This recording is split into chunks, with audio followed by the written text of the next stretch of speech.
Okay. So let me share with you the screen. And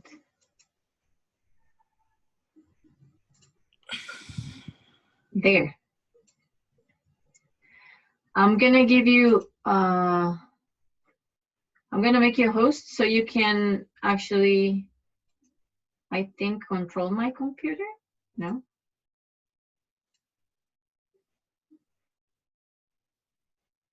Can you, Karina? Let me see. No, I cannot. I know there's a way. There you go. I can give you the control. Here now, I think you can do it. No. Yeah. Can you click? I'm clicking. There you go. Oh, there you go. Yeah. Oh my God, I went back. Okay, how do I?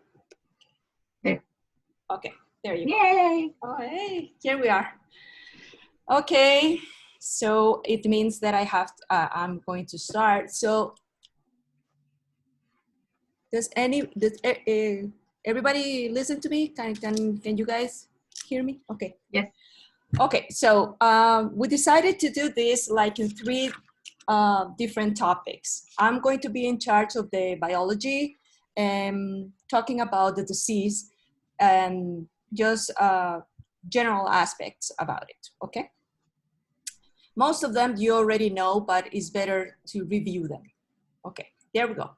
Who is the enemy? As you can see, the enemy is a virus. So what is a virus? The virus is, sometimes people said, and different authors said, that the viruses are not even alive. They're pieces of RNA or pieces of DNA. They're walking around, or they're totally around us. Okay, the thing is that sometimes of these viruses actually produce some illness inside of us. Okay, for example, the coronavirus is an entire family, and is characterized because it has RNA, and actually I think we have a slide that shows us that what I'm saying. But what I'm trying to tell you is the viruses produce from cold-like diseases, from mild, severe, even death sometimes. Okay, so that's some of the facts that I would like you to understand so far. Another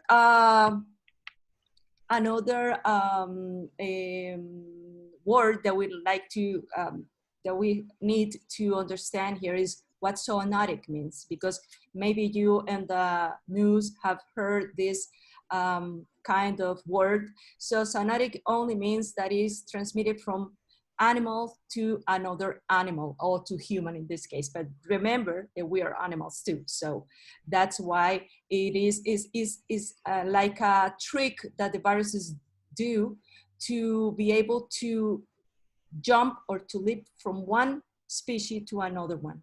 In this case, from an animal to us, okay? Okay. This is more or less the anatomy of the virus, probably talking about coronavirus or COVID-19. As you can see, it has three main parts. Proteins on the outside, it's called the S proteins or spikes, because it is similar like the crown that everybody talks about, the coronavirus, is because it simulate a crown. Okay, then after that, you can see a bilipid layer of fat, okay, or that is made out of fat. And this is important because I'm going to talk to you about it later, and this next slide. Why is this important?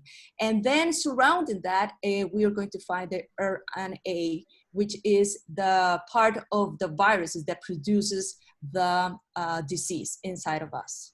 Okay. One of the doctors, a biologist at the University of, I forgot, I didn't see it. I cannot see it.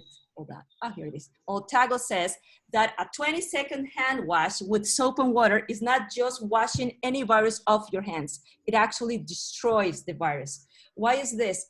Because when you see the anatomy of the virus, you can see that the virus has a layer made out of fat, made out of fat, actually. So think about it. When you have like a dirty dish full of grease, what would you do? You wash them off with soap and water, right? Why? Because the soap takes the fat away. So in this case, when you wash your hands, it is like you making some kind of knives that goes inside the virus and destroys it.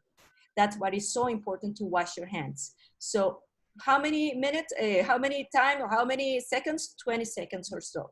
That's the time that is required to be able to destroy the virus. Okay. So another thing,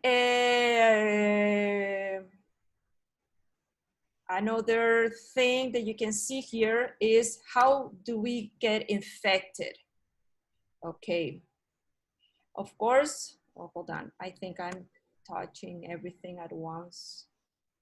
Okay, as everybody know, as we know, there are many characteristics about the virus that tells us what to do when we are with people surrounding us. So one of the things that says is that the virus is really heavy. That means that is unlikely that it's going to last longer time in the air, right? So it says actually they only last 3 hours in the airway, so you can be able to breathe it in. But because it's really, really heavy, so it goes down and droplets and goes to the floor or to different kinds of surfaces. Okay, that's why we need to wash everything, and we wash your hands every time we touch something, or we have to avoid touching our faces after touching any kind of surface. And this is why we need to have a distance of 2 meters or so between one person and the other one, because when we talk, we usually spit out some micro droplets that can contain the virus at this moment. Okay. So what is the disease, or how we get infected actually? As you can see, we breathe the virus in.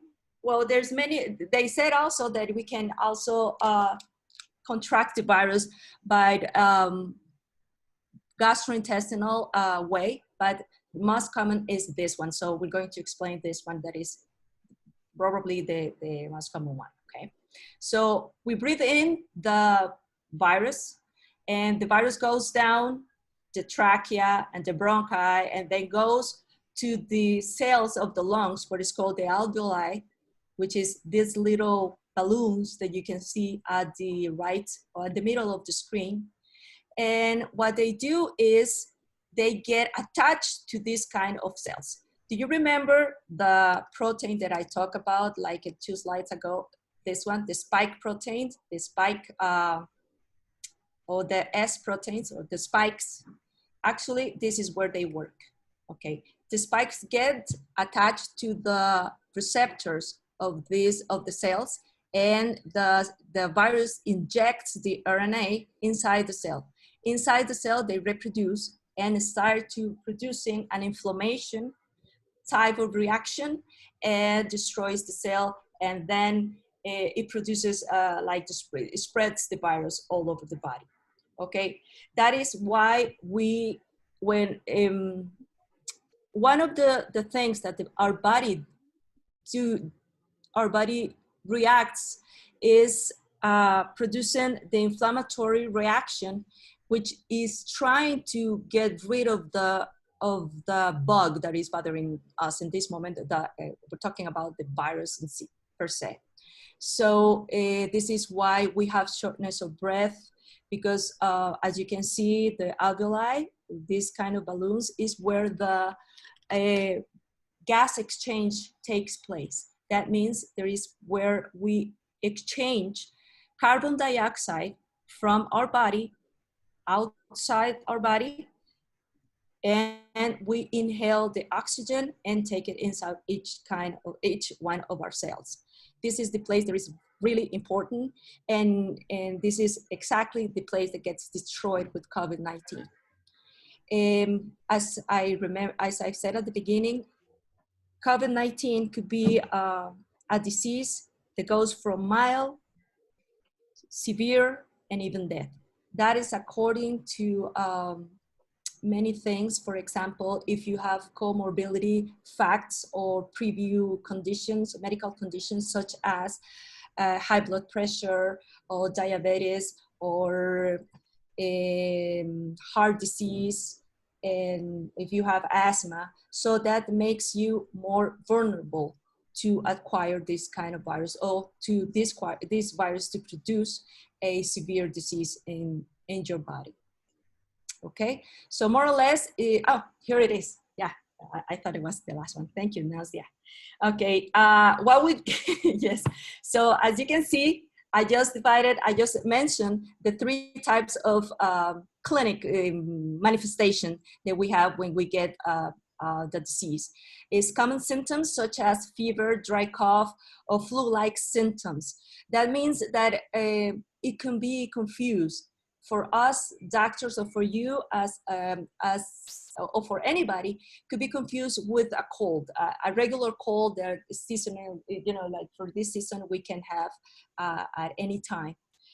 But it could go or it could escalate to something more severe in certain cases, okay? So when it is more severe, we have dyspnea, which means shortness of breath, chest pain sometimes, and we use the entire thorax to be able to inhale or to breathe in, right? So that means that we use the accessory muscles to be able to breathe.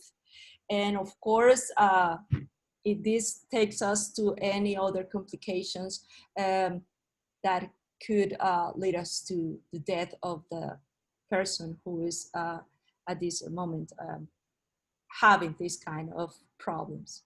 Okay, as you can see there on the slide, you can see some symptoms, but usually at this moment here in Costa Rica, even though we have had 6 deaths, we, according to the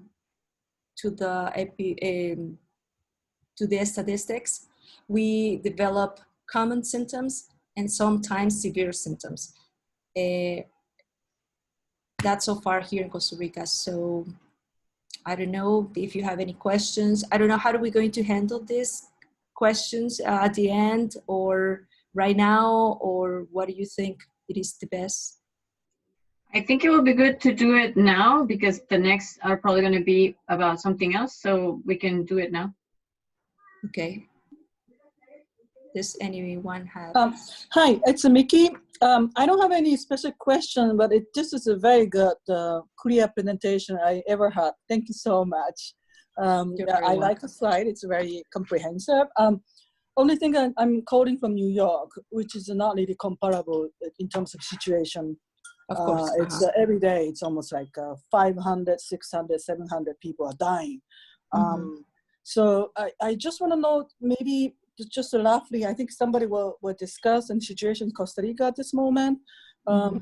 You said the 45 deaths only at this moment. So it's like winding, it's already phasing.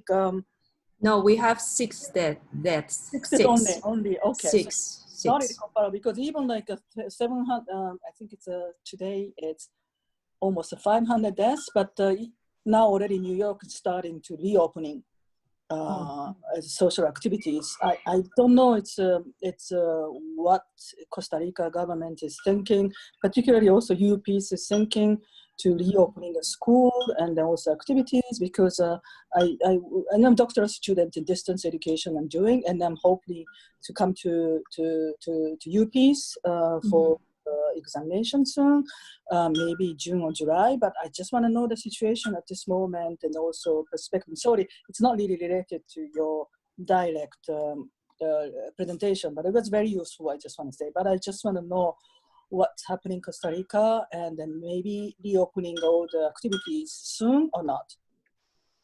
Okay, I think Luis is going to talk about it, right, Luis? Something related to the epidemiology.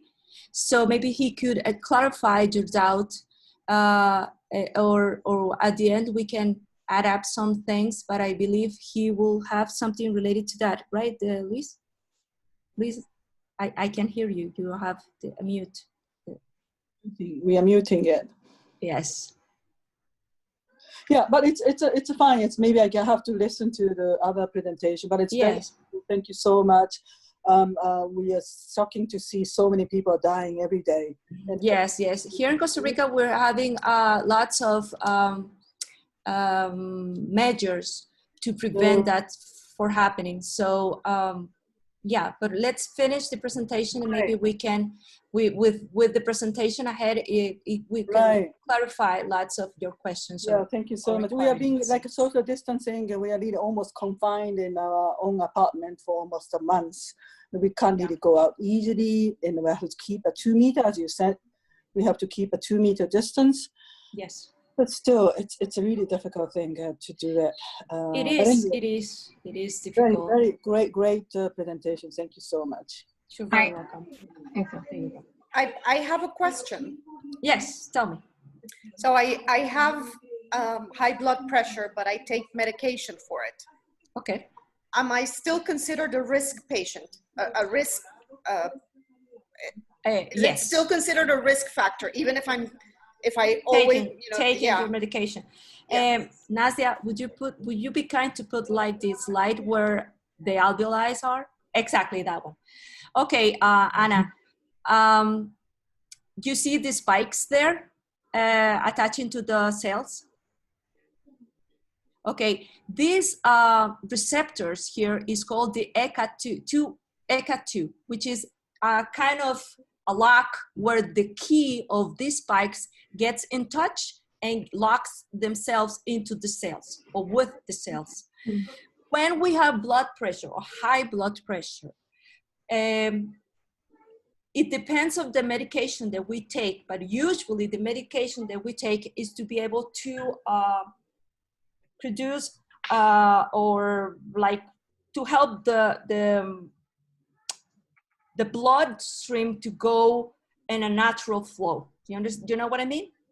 Okay, so, but one of the side effects of this kind of medication is that sometimes this kind of receptors multiplies, or what I mean is that it gets is a higher amount of receptors that you have, or people with high blood pressure has. So that is why it makes you at risk, because you will inquire, or would you get more quantity of virus inside your cells.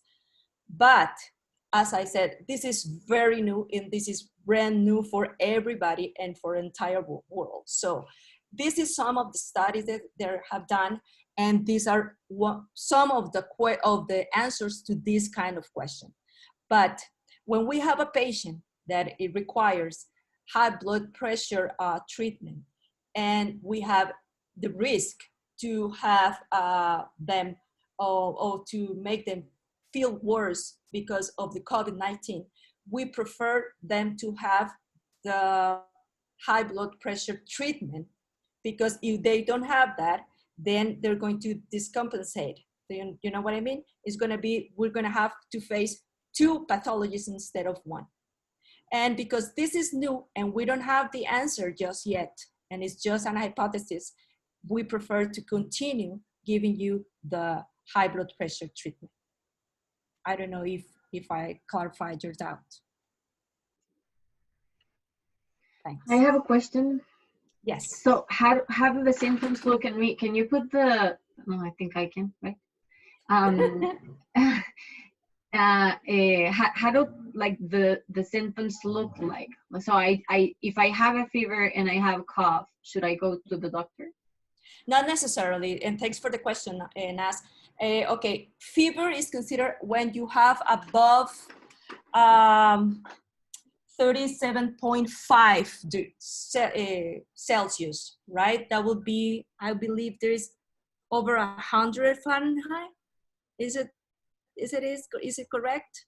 I don't know the comparison, but because we have other people from New York, so maybe that's a good thing to check.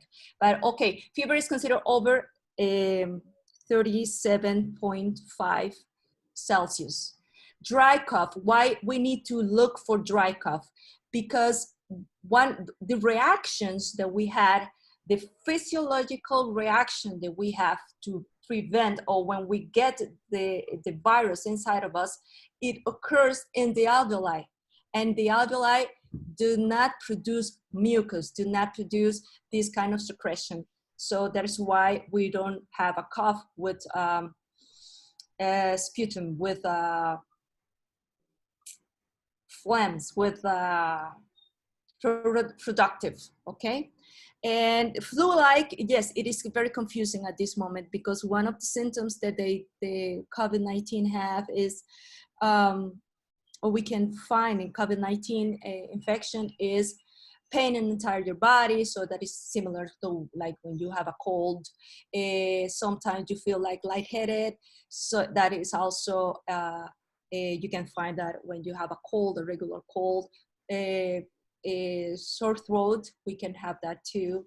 And so that is why it's so difficult, but not any fever, not any cough. That's why it is important for you to be always to go to the doctor or to go to the physician, in this case, to be checked on.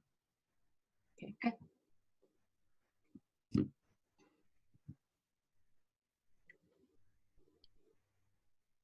Luis, no te escuchas. Thank you. Welcome.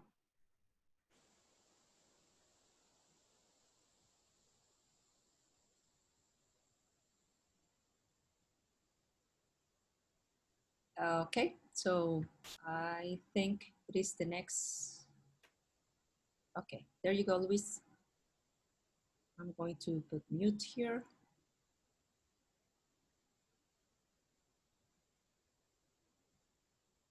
You have the control, Luis?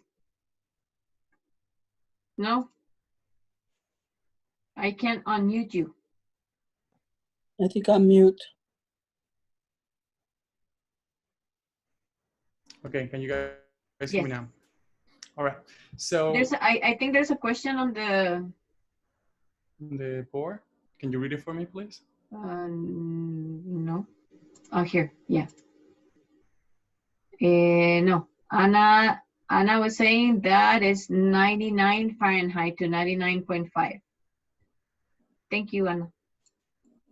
Okay, so I know that Miki is interested to know a little bit more about what is the current state of the situation here in Costa Rica. We're going to address that. But before we move on, it is important to make sure that Anna's question about whether or not a person who's having high blood pressure and is currently under treatment and medication is still considered a person at risk or vulnerable. Do you have any questions still, Anna, with regard to that? No, it's clear now. Okay. Thank you. Moving on next to discussing what the situation is here, I am sharing with you here, this is a website where you can daily check what the statistics, what the new numbers and what the trends are looking like in the country here in Costa Rica specifically. This is a special report that is being collected by a news media organization alongside GAN Factory is a statistical organization. So they're keeping record of the numbers provided by the Ministry of Health. So any person can actually consult that. And the next couple of charts that I will be showing it's 16:30 to you are provided from this source. Now, I think that you need to give over control to me, or you can move on to the next. Okay, thanks. You have the control. I don't have it. I mean, I do have it, but you have the control. Wait.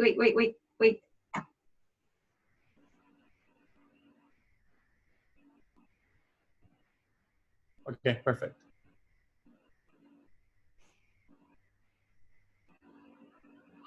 Okay, so we here see, I'm sorry because some of this information is in Spanish as it was provided by a website in Spanish. That's okay.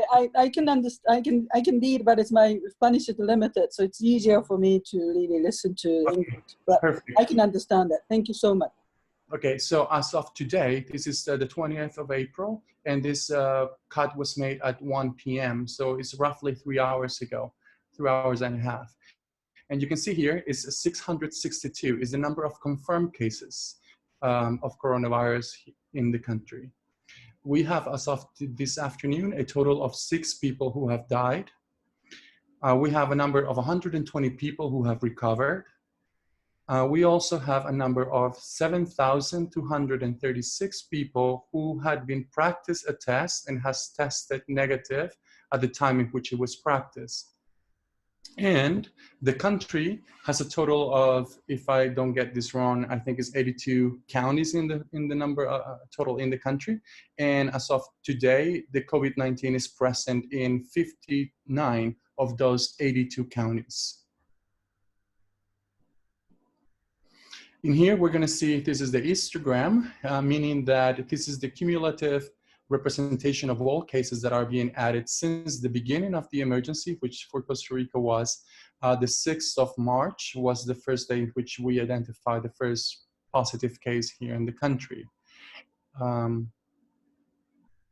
Yes, we're going to see the John Hopkins material later. Katia, thanks so much for bringing it up. What you can see here is the total number of cases. And this is important because this is the curve that we are all talking about that we need to flatten.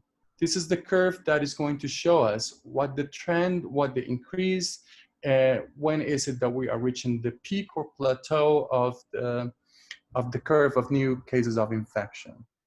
So you can see here, this is April 19th, and this is April 20th. We increase only by a small number of cases today. And in here, this is the cumulative curve. But if you want to see what has actually been the number of increase per day of new cases, this is the chart that you need to consult. And you can see here, for instance, that since the beginning of the, since the beginning of the emergency on March 6th, initially we increased little by little. And then around 2 weeks after the beginning of the emergency, then we are seeing breaks. And you can see here a little bit of pikes. This corresponds with the implementations of the government's actions. And you can see that there is a difference here between having spikes of a lot of cases one day and then small cases on the other side. So how do we explain these changes? Well, it's a combination of people's behavior, namely, because as far as we know by now, everything and exactly what we do, how we do it, where we go, how we move, and whether or not we have contact with other people is what facilitates the transmission and contagion of the virus. And so you can see here that these breaks in the beginning have a correlation with people understanding and people accepting those restriction measures and the government progressively implementing them. As you can see here, we are moving now towards the lower, towards the last section of the graph. And what we're seeing there is that we are slowly but surely trying to establish a clear trend in the decrease of the new number of cases per day. This is another important very chart. You can see here the blue line, which is, this is seeing the whole three diagrams together. The blue line is the number of new cases. This is the famous curve that we need to plateau. Then in here, this is the number of deaths. And you can see them. It has stayed for a long time in there. It's still very low. We have only 6 people who have died. And then you have here the number of recovered people. And this is an important data because you can see just today, yesterday, we had a very stimulating information coming out of the ministry, which was that the total number of cases of people who had recovered was double the number of new infections for yesterday. So that's a good sign that we need to observe and something that we need to share. Of all of the patients, of all of the 662 patients that we currently have today here in the country, we have a total of 13 people who have been hospitalized.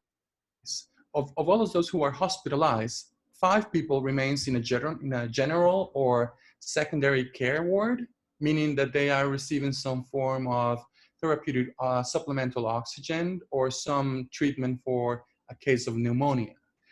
As for the intensive care people, we have 8 persons who have been admitted to an ICU unit.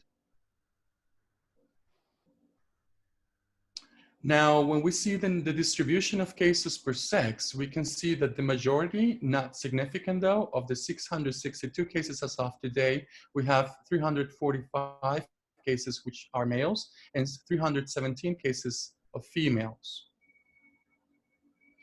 Here's the distribution of cases per ranges of age. You can see that in the section of adults, which would be this much, I'm so sorry. Would be this much. This is all adults. These are elderly people, and these are minors. 32, 32, and 598. Now, as for the distribution in terms of nationality of all those cases, we have 606 cases amongst Costa Ricans, and we have 56 cases of people who are foreigners or legal residents here in the country, but who are not natives.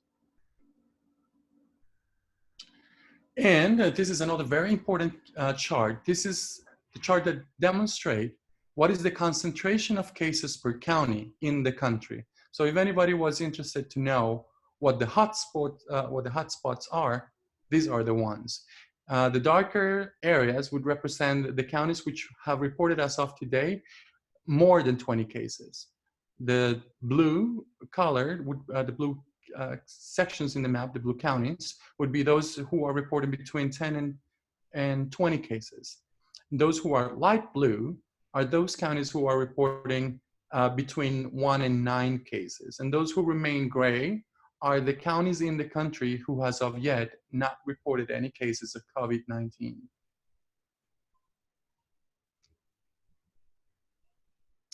And then just to close this section, this is very important that you should know that the Johns Hopkins University in Medicine has this special website, which is the dashboard, where you can consult essentially what is a snapshot of evolution of the epidemic, the outbreak worldwide. We definitely recommend that you consult this resource if you have any special or specific need of information for any region. As of today, we are seeing that very fast pace. The United States has become the new global epicenter for the outbreak. Miki, we have you here with us, so you can tell us better than any of us what New Yorkers are living through, which is a very tough situation. But with regard to how the outbreak is having its evolution in other territories and how would that relate to the case of Costa Rica, it is important to notice that this is an infection, this is an agent, a pathogen that is just a new one, that is recently discovered, that we are barely learning to identify it, to diagnose it, and we are barely learning yet as to treat it. And so it's going to be with us for a little while. Hopefully not long, but for a little while. And so for the case of Costa Rica, being an economy mostly made up of agricultural production and tourism, the fact that we need the transit of people to sustain an active economy is going to be tough because the United States is our main global hub. People coming to here, be it from Africa, Europe, or any place in Asia, most likely would choose the United States in order to travel to Central America. And as I said, for as long as the outbreak is not reasonably controlled in other sections, in other latitudes, that is going to affect the rhythm and the response of the Costa Rican government to it. And with that, I'll leave control to Nastia. Or if you have any questions, please, before I go. Yeah, sorry, can I just make it here? Ask a quick question about adult population. Senior population means 65 and up for senior, and then the 20 to 64 for adult population? And also second question is, the UPEACE county, it's now within a hotspot or just a light blue? Mm-hmm. Okay. Okay, I need control back. I have, but how can I go back? Okay, awesome. So the university campus right now, it's in a light blue area. We are located in Mora County, and Mora is reporting having 3 cases. So we are in a light blue area. However, we are part of the Central Valley, which is this section here of the country. And the Central Valley, it's a conglomerate of, it's a territorial unit that conglomerates approximately between 70 to 80% of the population of the country. So we are expecting to see that forest people are keeping shelter in place, and we're going to go to see the expansion of the virus, but not at a fast-paced rate. And that is the purpose of all of the restrictions that we have in place right now. So no, we are not yet a hotspot, but we are in a county that has already reported cases, Miki. And as for the distribution of people legally in the country, a minor is considered a newborn until the age of essentially 18 years of age. Even though the teenage ages are included there, you will be legally a minor and you will be classified as such until you turn 18. Adults are considered between the ages of 18 and 65. And the elderly are anybody who's 65 years of age or older. Thank you. Thank you. Okay, I'm going to resume now. I just wanted to make a comment that today they announced that borders would be closed to foreigners until the 15th of May. So that has been extended. So it's very possible that the restrictions will stay in place through May in Costa Rica. Yes. There have been a couple of questions that maybe we should address now, because like we're not changing subjects, but like we're changing a little bit the perspective. So the first one is like, could you please provide us the global situation right now and the vaccine production potential according to the news? And like with that is like, if it is true that a person who has the BCG vaccine, since they were young, are having better immune system for COVID. Okay. I can go back a little bit. The global situation it's quite uncertain yet. We need a lot more time. It is quite likely that many countries in the world, since imagine this, you have a very calm pool of water, and you have this water and the surface very calm and serene, right? But then all of a sudden you have a rainfall and the little droplets are starting to fall under your pool. And so the little circles, as one drop touches the surface of the water and begins to spread, it gives you an area within that pool of water that is controlled by that energy. In the same way, this virus has reached its destination in every geographical point at different points in time. And thereby, the spread, the progression of the outbreak has happened at different rates, different velocity, and has happened at different scale in every single territory. And since all humans' activities nowadays, due to the globalization, are quite connected and interconnected and interdependent, we are likely to see that even though countries and states have already started to put plans into effect, into reopening economies, into trying to bring people safely back out of their houses, transboundary travel is quite unlikely to happen until at least the second semester of this year. because we will see a resurgence of cases as people start to move again due to asymptomatic transmission. So with regard to the global situation, I guess that we would have to be a little bit more specific into which area of analysis we want to enter. Do we want a sanitary analysis, a public health analysis? Do we want an economic analysis of what would happen soon or very soon? We have to break it down a little bit more. Karina, I don't know if you would like to refer to the question about the development of vaccines. Okay, according to the latest news, vaccines needs more or less like a year or a year and a half to be able to have them on hand. Therefore, people are trying to make a vaccine as soon as possible, but sometimes they fail, sometimes they make improvements, but at this moment, we don't have anything just yet. That doesn't mean that we're not going to, but it takes, as Liz just said, it takes time. So the answer is not yet. We don't have a vaccine just yet. Referring to the BCG vaccine that somebody asked, this is very interesting because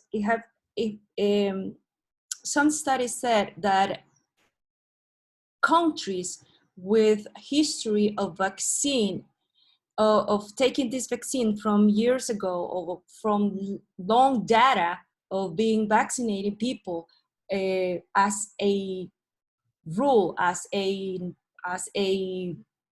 how do you say, something that you, as a must, like here in Costa Rica, they have more defense or developed some kind of defense mechanism against COVID, but it's not well identified just yet. As we know, this is very new, and that's why I repeat, this is very new, and everybody is learning at once, and there's lots of information and lots of misinformation too. That's why we know we have to be careful with the news, and we have to be careful with what we read or what we believe, right? But the questions, the answer to those questions is that it is evidence of people, of countries who use BCG vaccine from early days that that vaccine is able to protect you in COVID-19, but it's not documented yet. It is not studied yet. It's just a hypothesis regarding to that. Okay, can I? Yes. Adding to what Karina just said, it's important in moments of incertitude, as we are living through right now, to try to put information into the right box of dimension in which it belongs. Early on through the evolution of the outbreak, we started seeing information about hydroxychloroquine being a drug that it's been with us for a long time because we have used it to treat malaria. And reports from China are coming out saying that they used it and that they used it effectively on severely ill people, and that it did help in trying to bring a more positive outcome into the disease progression. Okay, so we have anecdotal evidence because we know the pharmacological mechanism by which this drug works, and we have known it for decades. So knowing that in the background of healthcare professionals, that's why it came into use, because it was a knowledge of an observation of the mechanism in which the drugs in which the drug works, sorry. And knowing that mechanism, it led us scientists to try to, okay, let's assess it, let's use it. And what we're seeing now with data coming out of Italy, France, and Spain is that anecdotal observation idea of how the hydroxychloroquine could be used, it's now being confirmed by observations. Observations are, studies are being conducted, data is being collected, the medication is being given. So do we know with certainty as of today if the drug works? No, we don't, because we don't have yet the amount of data and the solidity of the data that would give us that knowledge of certainty. The same thing is happening here with the development of the vaccine. Observation, merely observing that in groups of populations who have been vaccinated against BCG, which stands for Bacillocalmette-Guerin in Spanish, which is the bacteria that causes tuberculosis. In the country, at least in Costa Rica, it is a public health measure that all children's newborns 3, 4, 5 days after they have been born, before they are released from the hospital, they must be vaccinated, as Karina said. And so what we're seeing is that worldwide, countries who have implemented this public health measure seem to have lower rates of death and severe illness in their populations. Again, what this is an observation, because it's being validated with the data so far in the case of Costa Rica, and it's being also happening in other countries who have implemented the same action. So in terms of coming with an answer, do we have knowledge? Do we have certainty that the vaccine does work and the mechanism in which it does it? No, we don't yet. Is it an observation that that is what's happening? Yes, it looks like that is the case. So we are collecting data, we're going to analyze it, and very soon, hope within the next 3 months, we will have an answer, a definitive answer to that question. The other question is, how can we tell people who are asymptomatic carriers? Sorry? How can we tell people they are asymptomatic carriers? That's the pickle, isn't it? Okay. That's the pickle, isn't it? That's the problem. We can't. We can't. A person who's not showing symptoms of anything, we cannot judge it to be, or we cannot assess it to be ill with anything. So that's why, in terms of prevention, we all have to act either as if we all have it and we don't want to pass it on, or as if we all don't have it and we don't want to get it. Whatever gives you more confidence in your psyche is going to drive your behavior. So I have it, I don't want to pass it. I have to do all of these things not to pass it on. Or I don't have it, I don't want to get it. What do I need not to get it? So all of these are the scopes of behaviors and strategies that I can use. Mentally, it's going to take a toll because you need to program, you need to robotize your behavior, right? And you need to accept that you're going to be working with an assumption, either that you have it or that you don't have it. And that is going to generate discomfort in your mind. And Nazia is going to talk more in depth about this mechanism. But in terms of what can I do? I need to take either one position or both positions and use them as my guidelines of protection. Okay, moving on. No more questions there? Not for this part. The last question is kind of related to my site. Okay. Anyone else has a question?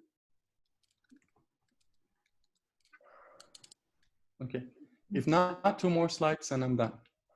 Oh, okay. Okay. So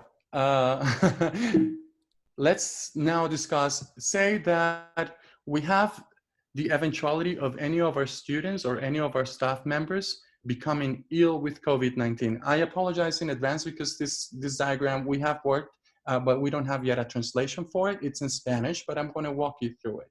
What's essential is for you all now that UPEACE already has a protocol of how we'll assess, how we will monitor, and how we will advise all of our audiences, be it students, staff members, or contractors, as to how to manage the suspicion of anybody contracting COVID-19. So here at the top, you can see that essentially what we're seeing is that anybody who's having the need of a medical assessment, please just communicate that. We are going to receive that alert of need of assessment by any means possible, preferably a phone call or a text message. If not, we will receive emails, but we discourage them because we only look at them on office hours. So once we receive here the notification of the need, that is going to give us, the team, an alert. We're going to respond to that alert immediately, because what we need to know is whether or not either Karina or myself, or both of us together, are going to contact the perfect Nadia, thank you so much here. We're going to contact the person, because we need to establish an answer to this question. Is this patient a symptomatic patient, possibly suspecting carrying COVID-19? What is the profile of a patient of such condition? Well, it would be a patient that has fever, dry cough, and respiratory distress or respiratory difficulty. Those are the classic symptoms of COVID-19. Or it could be also a person who's having non-classical symptoms of COVID-19, which have been described as diarrhea, loss of your taste, and loss of your sense of smell.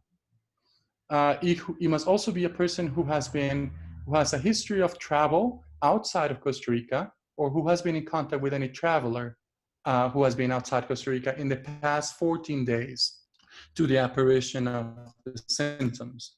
Or it can also be a patient who has known to have had contact with a confirmed or suspected cases of COVID-19. If through having a conversation and making an assessment, we identify that the patient that we're talking to does fall into this category, then the answer is yes, this patient is a symptomatic respiratory suspicion of COVID-19. If the answer is no, then we are treating a patient who has got nothing to do with COVID-19, and this patient is going to be managed at home through telemedicine, or we can book an appointment in our office on campus on a previous booking, and this person also is going to be treated for a specific condition. So one example of this would be a person who has had an accident at home and just had a soft tissue injury. For instance, you cut yourself or you burn. This is a non-respiratory patient at all. So we shouldn't have to be making this patient to have to go and to be in the mix of other respiratory patients. We have to treat it separately. Now, in the case that you do have any respiratory symptoms that would make you suspicion of having COVID-19, we have to assess any of the following three cases. Nas? So in case one, we would have a patient who's having non-classical symptoms of COVID-19. Those are diarrhea, loss of sense of smell, and loss of sense of taste. And for those patients, we are going to keep a daily close monitoring of telemedicine. We're going to be contacting them through phones or through video conferencing so that we can have a direct assessment through them. In the case two, we would have a patient who's having mild or moderated symptoms without any ventilatory distress, without any ventilatory restriction. This patient is going to be continually monitored every 6 hours. And for all of these two types of patients, we are going to constantly be needing to monitor the need to have or not to have a visit at home by Karina or myself so that we can assess if the patient needs to go to the hospital or not. What are those assessments based on? We're going to measure your vital signs every 6 hours. We're going to be measuring your temperature, or you will be doing it yourself and you will be reporting it to us. We're going to be monitoring whether or not you have lost any of these senses, which are the smell and the taste. We're going to look for tiredness. We're going We are going to also monitor your hydration, because the fever is going to make you lose fluids and become dehydrated. We're going to monitor if the need for any medications to alleviate your symptoms, and where there is not indicated, we're going to observe that you do not take any medication that could actually mask or hinder or hide away any symptoms of COVID-19. We are going to give education and guidance of what are the alarm symptoms that you should be carrying at home for. And if you have any respiratory distress, we're going to see that in an increase or decrease in your respiratory rate, the velocity in which you breathe, if there's any change in the color of your lips or in the nails of your hands. If you report to have any dizziness or any sensation of shortness of breath, or if we are seeing that the patient is making use, Karina actually described it before. She said, if a person is having this respiratory distress, if we are observing that you're using your accessory musculature to breathe, that accessory musculature are all of those muscles in between your ribs, your clavicles, your ribs, and your shoulders. If we see that you are making any effort to further open your chest or to elevate your shoulders in order to breathe, or if we see that your ribs are being marked while you're breathing, that means that your breathing is a laborious one, and that means that you're having respiratory distress. And so that would be the third case. Whenever we identify that we have a patient who is carrying and suspicion of having symptoms of COVID-19 and has now reached a stage in which you are reporting respiratory distress, then this is a patient who must go to a hospital or clinic. And why is this like this? Because we need to make sure that the risk of you having COVID-19 is real, rather than just imagining sending you to a hospital where you're going to be classified and be put in the midst of other COVID-19 patients, most likely. And if this is not an infection of COVID-19, then you will end up getting it because you were exposed to it in the emergency room. We want to manage and we want to prevent that from happening by having a close monitoring of your symptoms at home. Any questions so far here?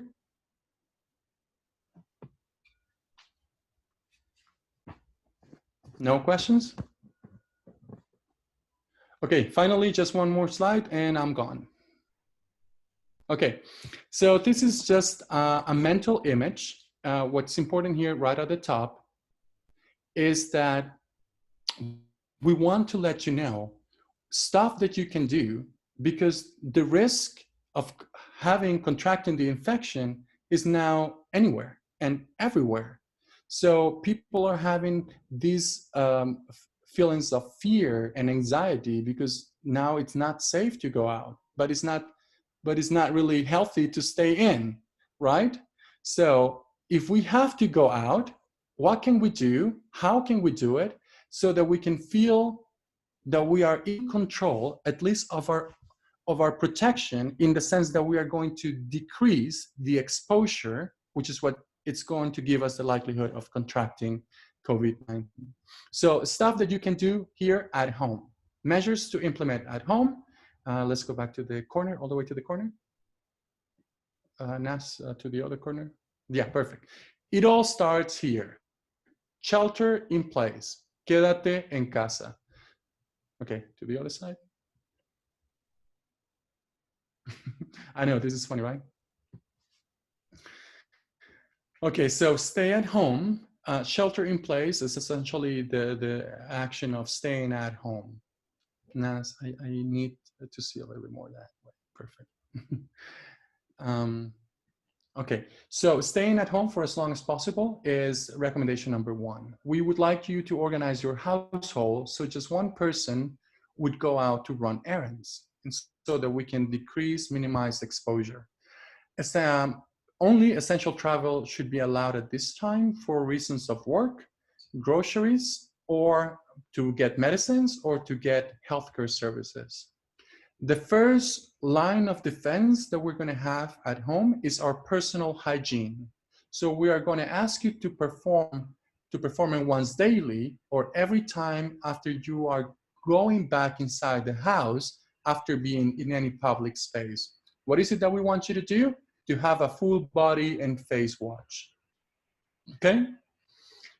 So the next thing that you can do to protect yourself is hand washing with water and soap for 20 minutes. When are you going to do it? Perform it immediately before manipulating any objects handled by others or not previously cleaned to your knowledge.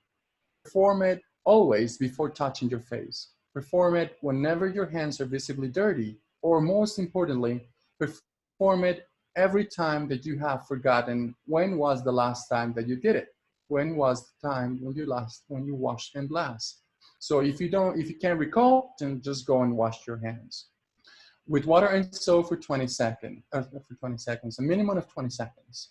If you don't have water or soap, say that you are going through public transport right at the time, you can use hand sanitation with an alcohol 70% hand rub solution. It can be liquid alcohol as well, or it can be a gel solution for 20 seconds minimum, okay? Your next line of defense is going to be physical distancing. And this here is a change from the initial recommendation of social distancing. We don't want to stop being social. We want you to still love the same people that you loved before the emergency. We just want you to be physically apart from them. That is what physical distancing stands for. And inside of the household, we do know that it is very hard to do, but we would want you to stay 2 meters away, 6 to 8 feet away between people. And wherever possible. Avoid contact with those members if you don't keep an intimate relationship with them, be it your kids, your partner. But if there's any other people in the house with whom you share the household but you don't have a close relationship with, you can have your social contact, you can have a conversation, but stay 2 meters away. There's no need to come closer than that at this time. It's also very important not to hold any social, physical, inter-household gatherings. Don't go visiting people, and don't let people come visit your house. It's as easy as that. Well, you've done all of this in the personal realm, and if you still got sick, then you have to observe respiratory etiquette. And that is, we want you to let us know at the healthcare team that you have a respiratory condition, and we need you to use a mask. It can be a cloth mask or it can be a face covering so that you are having the illness, that you don't spread it. Or if you need to cough or sneeze because you don't have a facial covering, then you need to cough or sneeze into your bent or flexed elbow. And these are the stuff that you need to do on the personal realm. The next thing that you can do is to work with your environment, to do environmental sanitation. So essentially that is cleaning up your environment. Perform it every time for all surfaces of high traffic. For instance, doorknobs, light switches, working spaces, be it your office or in your house, the bathroom, the kitchen, and any living dining room, any living space in which people go through. It's a place that needs to be cleaned daily. What you're going to do there is that you're going to do cleanliness and surface disinfection. Do it daily. You can use any liquid or powder soap, bleach, or liquid alcohol at a 70% concentration.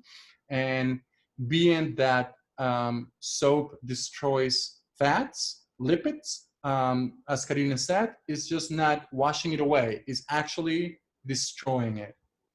The next thing that you can still do in your environment is to keep that physical distancing.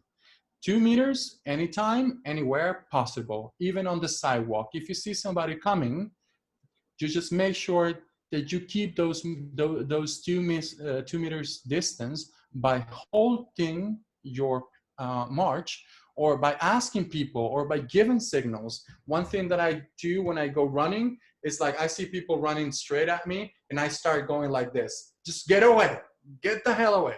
That's what I do, and they get them. So just make sure that you try to practice that too. And finally, we are recommending everyone to implement a decontamination home reentry protocol. Very simple.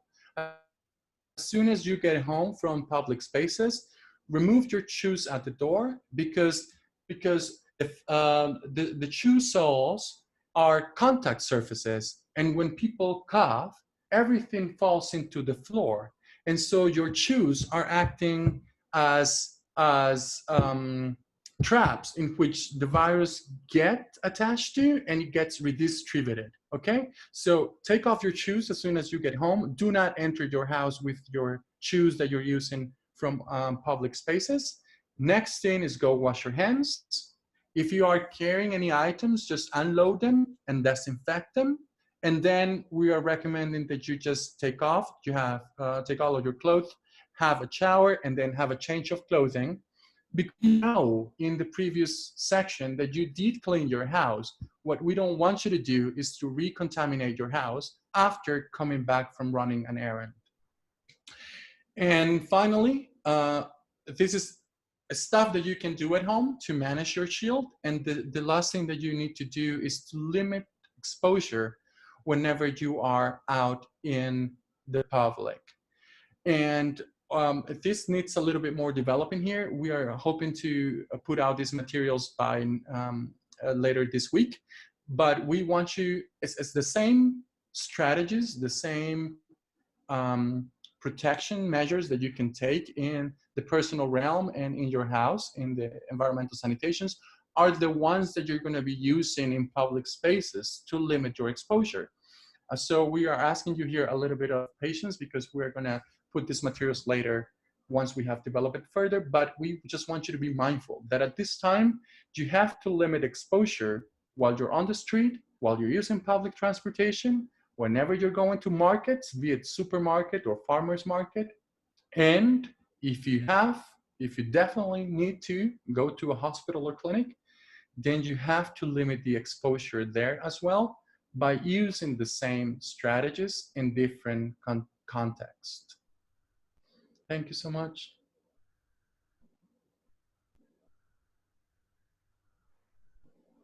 Do we have any questions for that? No.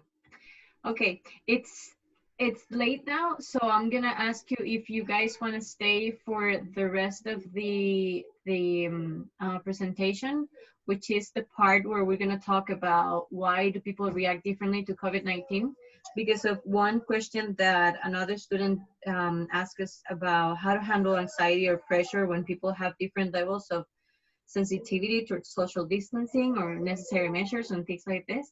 So we were going to talk about some, like, how do risk perception actually affect our behavior. So do you guys want to stay for maybe 15 minutes?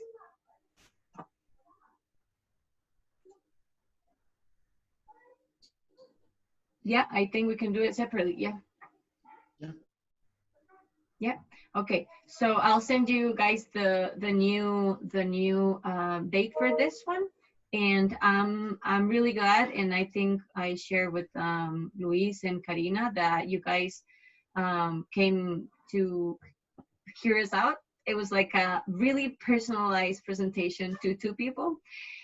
And so this is a red flag about having almost 200 people around the university and nobody actually connected. So you guys, both of you, thank you so much for coming in. We're gonna record this, and this is already being recorded. So we will be posting it or sending it to Ariela, or even to Ana, to help us share it with others and like online. And so you can go back to it if you need to. And we'll talk about risk perception in another time. Okay? Okay. Thank you. Just one question. So UPEACE has been closed until at least you said the end of May? The university is actually, it has restrictions. It's open, but it has restrictions. So all the students are online right now. So I think we have been maybe already like 3 weeks without students in the university. And about maybe tomorrow or the following day, we'll have the results of the meeting with all the directors, and they will make the decision about when to open the university. But for now, it is close to most people. I see. Okay, thank you. You're welcome. Okay, thank you very much. Bye-bye. Bye. Muchas gracias a todos. Okay. So